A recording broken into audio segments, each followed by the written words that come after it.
नमस्कार, आदाब, सत श्री अकाल। कैसे हैं आप सभी लोग? उम्मीद है अच्छे ही होंगे।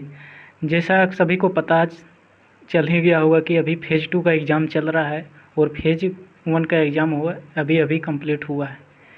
तो फ़ेज़ 1 से एग्ज़ाम से ही आपको पता चल गया होगा कि इस बार एग्ज़ाम का जो लेवल है वो 2018 के कंपैरिजन में कितना टफ़ है। लेकिन फिर भी टफ़ तो है, लेकिन मैं आप लोगों को एक ऐसे शिफ्ट के बारे में बताने चाह रहा हूँ जिसका वाकई में जो क्वेश्चन का लेवल है वो पीसीएस को टच कर रहा है, यानी कि पीसीएस से आप थोड़ा सा प्लस ही ले सकते हैं। जी हाँ, हम बात कर रहे हैं 26 जुलाई की शिफ्ट थर्ड की। वैसे तो 26 जुलाई की सभी शिफ्ट का लेवल अच्छा था, लेकिन सभी जो 26 जुलाई की शिफ्ट थर्ड थी उसके जो साइंस के जो लेवल थे क्वेश्चन के, वो पीसीएस को मतलब आप कह सकते पीसीएस लेवल की थी। मतलब क्वेश्चन तो सिंपल ही थे, लेकिन उसके जो ऑप्शन जो थे 4 ऑप्शन, उसकी एक्सप्लेनेशन इतनी थी कि जिस लड़के को पूरा डीप नॉलेज होगा और उसमें भी डीप नॉलेज के होते हुए भी जिसको स्टेटमेंट को समझने की जो तर्क शक्ति जिसके अंतर्गत होगी वही उस क्वेश्चन को अटेम्प्ट कर सकता है। तो इसका जो हुआ, इसका इफ़ेक्ट क्या पड़ा टाइम मैनेजमेंट पर, मैं आप लोग को बताना चाहता हूँ कि इसका इफ़ेक्ट ये पड़ा कि जैसे कोई क्वेश्चन है साइंस का, तो उसमें जैसे मेंडल के आप ले सकते हैं कि मेंडल के जो थ्योरी है उसके वगैरह जो 4 दिए हुए थे। तो सबसे पहले तो दिक्कत ये आ रही थी कि लड़का सबसे पहले क्वेश्चन को पढ़ता था। क्वेश्चन को पढ़ने के पश्चात वो सबसे पहले ऑप्शन नंबर 1 पर देखता था, फिर उसके बारे में विचार करता था। और एक ऑप्शन का एक स्टेटमेंट जो होता था वो एक लाइन, यानी कि कंप्यूटर के एक लाइन के बराबर होता था।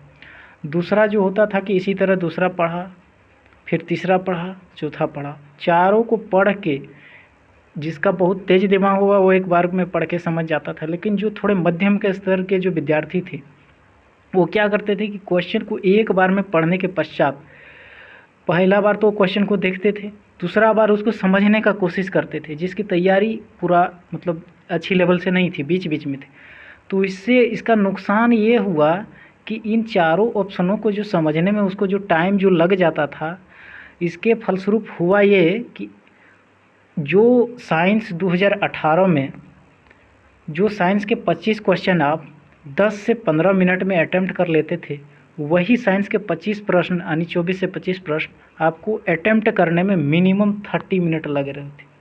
अब इसका अपवाद अलग चीज़ है कि कोई ओवर ब्रिलियंट बच्चा है तो वो 20 ही मिनट में बना दे रहा था, लेकिन कितनों भी ओवर ब्रिलियंट लड़का रहे उसको 20 मिनट तो लगना ही था। तो इसका फ़र्क ये हुआ कि सबसे पहली बात, मैथ की लेवल आप मॉडरेट मान सकते, प्लस आप रीजनिंग की लेवल कोई कठिन नहीं थी। लेकिन 2018 के कंपैरिजन अगर हम लोग बात करें तो रीजनिंग का जो लेवल था वो इसमें था कि उस समय जो सीटिंग अरेंजमेंट और पजल आते थे वो 2 से और मैक्सिमम 3 थे। और इस बार का हाल ये है कि इस बार जो पजल और सीटिंग अरेंजमेंट है वो 8 से लेकर 9 एकक पूछे जा रहे। अगर लड़का सिंपल एक बार में बिना गलती किए हुए भी एक सीटिंग अरेंजमेंट बनाएगा तो उसको मिनिमम 1.5 मिनट लगेंगे। तो इसका इफ़ेक्ट ये पड़ा कि अगर 8 से 9 क्वेश्चन अगर आप अटेम्प्ट कर लेते हैं तो इसका इफ़ेक्ट ये पड़ेगा कि अप्रोक्स आपका 15 मिनट में 7 से 8 क्वेश्चन आप अटेम्प्ट कर पाएँ। अगर आप 15 मिनट इसमें लगा दे रहे हैं केवल रीजनिंग के साथ से, और अगर साइंस वगैरह अच्छा से पढ़ें और अटेम्प्ट कर ले तो उसमें 30 और 15 यानी 90 मिनट में 45 मिनट में आप 25 से माने 30 से 35 क्वेश्चन अटेम्प्ट कर। बहुत किसी को मेरी बातें सुनकर हंसी आए होगी, लेकिन वाकई में यही सच्चाई है जिसका इफ़ेक्ट ये पड़े कि अच्छे से अच्छे लेवल के स्टूडेंट का पसीना छूट गया। और इसका पसीना छूटने के कारण क्या है कि ये जो लेवल था प्लस क्वेश्चन में जो मैथ के बीच क्वेश्चन जो 26 जुलाई के थर्ड शिफ्ट के, वो सब क्वेश्चन तो ठीक थे, लेकिन 3 से 4 क्वेश्चन ऐसे थे कि अगर लड़का उसको अटेम्प्ट कर दिया तो उसको मिनिमम उसके 6 मिनट ख़राब हो जाएंगे। अगर सही से अटेम्प्ट किए तो, और ना अगर गलत हो गया तो 6 मिनट तो बर्बाद हुआ, 6 से 7 मिनट। तो इसका इफ़ेक्ट ये हुआ कि 26 जुलाई के थर्ड शिफ्ट के स्पेशली हम बात कर रहे हैं कि एवरेज अटैम्प्ट है वो 67 से 68 रहा है, वो भी मैक्सिमम अच्छे लेवल के स्टूडेंट का। यानी अगर थोड़ा सा भी मीडियम है तो वो 60 से 62 पे आ गया है। वो बात अलग की है कि हर शिफ्ट में एकागो ओवर ब्रिलियंट बच्चे होते हैं जो एनटीपीसी वाले, वो कई 75 अटैम्प्ट कर दिए हैं, कोई 80 अटैम्प्ट कर दिए, लेकिन 80 से पार अभी तक किसी का नहीं सुना गया है। अगर कोई है तो वो अलग चीज़ है, वो ऐसे ही बोलने के लिए है कि हम 91 कर दिए हैं, 92 कर दिए हैं, और इसके एक्सेप्शन भी है तो वो समझ से परे है। अगर इस तरह की शिफ्ट में भी समझने वाली बात यह है कि अगर इस तरह के शिफ्ट में भी अगर 70 प्लस कट ऑफ जा रही है मेरिट के लिए, हम फाइनल मेरिट की बात कर रहे हैं, अगर 70 प्लस भी कट ऑफ जा रही है फाइनल मेरिट के लिए, तो आप समझ सकते हैं कि खेला कहाँ हुआ है। खेला कहाँ हुआ यानी कि सब पैसा का खेल है, यानी सीट पहले ही बिक चुकी। क्योंकि अगर ये साइकोलॉजिकल चीज़ सोचने वाली चीज़ है कि अगर कोई स्टूडेंट इस तरह के प्रश्न में भी अगर 80 प्लस स्कोर कर रहा है तो वो मुन्ना भाई कहीं गेम खेल रहा है।